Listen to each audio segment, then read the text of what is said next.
تو انہوں نے جواب میں ایک ضعیف ترین روایت پیش کی، اتقوا فراست المؤمن، مؤمن کی فراست سے ڈرو، فإنه ينظر بنور اللہ، بے شک وہ اللہ کے نور سے دیکھتا ہے۔ انہوں نے تو حوالہ نہیں دیا، یہ جامع ترمذی میں ہے، اور اس میں عطیہ العوفی ضعیف ترین راوی ہے، ضعیف بھی ہے، مدلس بھی ہے، اور عن سے بھی روایت کر رہا ہے۔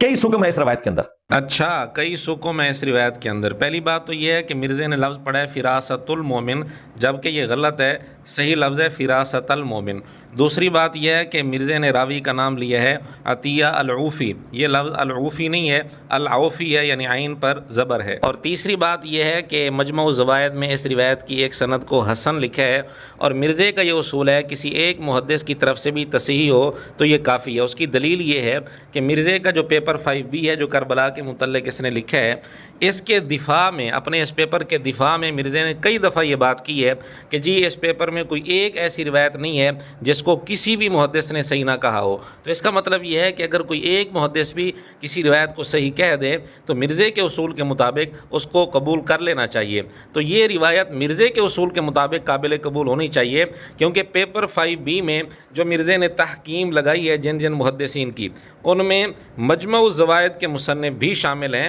تو اسی مصنف نے اس روایت کی ایک سند کو حسن کہا ہے، تو مرزے کے اس اصول کے مطابق تو یہ روایت قابل قبول ہونی چاہیے۔ اور چوتھی بات یہ ہے کہ یہاں تو مرزا بڑی سخت جرح کر رہا ہے کہ جی ضعیف ترین روایت ہے، یہ ہے وہ ہے، حالانکہ مرزا اسی راوی کی یعنی عطیہ العوفی راوی کی روایت بیان کر چکا ہے، وہاں مرزے نے اس روایت کا ضعف نہیں بتایا۔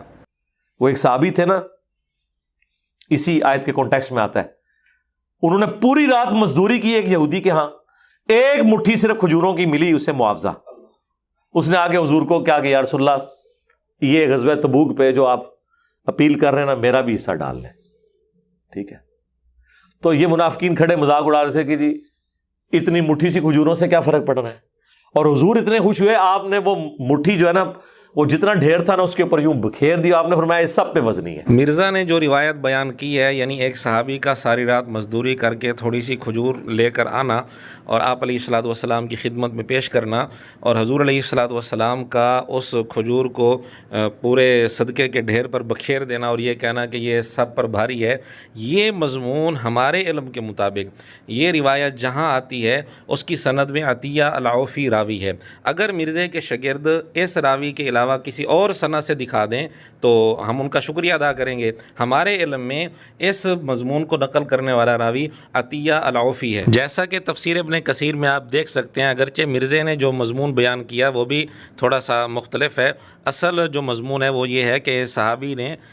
ساری رات مزدوری کر کے 2 سا کھجور کمائے اور ان میں سے 1 سا کھجور کا صدقہ کیا۔ اب سوال تو بنتا ہے کہ جب مرزے نے اس راوی کی روایت خود بیان کی تو ضعف چھپا لیا، اور جب کسی اور نے بیان کی تو مرزے نے سخت جرح شروع کر دی کہ ضعیف ترین راوی ہے وغیرہ وغیرہ۔ اس کی کیا وجہ ہے؟ یہ دوہرا معیار کیوں ہے؟ یہ تو ہم نے اسی راوی کی مثال دے دی جس راوی پر یہاں مرزا جرح کر رہا ہے، سخت جرح کر رہا ہے، ورنہ اس کے علاوہ سینکڑوں مثالیں ایسی پیش کی جا سکتی ہیں جہاں مرزے نے ضعیف روایات پیش کی ہیں، اور سینکڑوں مثالیں ایسی پیش کی جا سکتی ہیں جہاں مرزے نے بے سند روایات پیش کی ہیں اور اعتراض کرتا ہے دوسروں پر۔ چلیں مزید ایک آدھ نمونہ ہم آپ کے سامنے پیش کر دیتے ہیں۔ اب وہ مسند احمد میں پتہ کیا حدیث چلتی، جب انہوں نے یہ حدیث بیان کی نا اور انہوں نے آگے کہا کہ اس میں اشارہ تھا ملوکیت، اور وہ اب ظاہر اب اس مسند پہ تو حضرت معاویہ بیٹھے ہوئے تھے، تو زیاد نے یوں گردن سے پکڑ کے نا عبد الرحمن بن ابی بکرہ کہتا ہے کہ میرے باپ کو وہاں سے نکالا اور کہا کہ تجھے کوئی اور حدیث نہیں ملی تھی سنانے کے لیے، تو نے ادھر آ کے یہی حدیث سنانی تھی، یہ میری بھی نوکری خراب کرنے لگا۔ پھر وہ سمجھا بجھا کے واپس لے کے آئے، پھر حضرت معاویہ نے کہا کوئی حدیث سنا، انہوں نے پھر وہی حدیث سنائی، 3 بار حدیث سنائی انہوں نے۔ مسند احمد کے حوالے سے مرزے نے جو حدیث سنائی کہ ابو بکرہ رضی اللہ تعالیٰ عنہ کو ایک حدیث سنانے پر گردن سے پکڑ کر نکال دیا گیا، یہ حدیث مسند احمد میں اسلام 360 کے مطابق 20,777 نمبر پر ہے۔ اس کی سند میں علی بن زید بن جدعان راوی ہے، اور اس راوی کو مرزے کے سامنے ٹیبل پر رکھی ہوئی مشکات کے حاشیے میں 28 جگہ پر ضعیف لکھا ہوا ہے، لیکن مرزے نے پوری بے شرمی کا مظاہرہ کرتے ہوئے اس کا ضعف چھپا لیا، کیونکہ گدھا استفادہ نہیں کر سکتا، لہٰذا وہ علماء جن کے شوکیسوں میں کتابیں رکھی ہوئی ہیں استفادہ نہیں کرتے،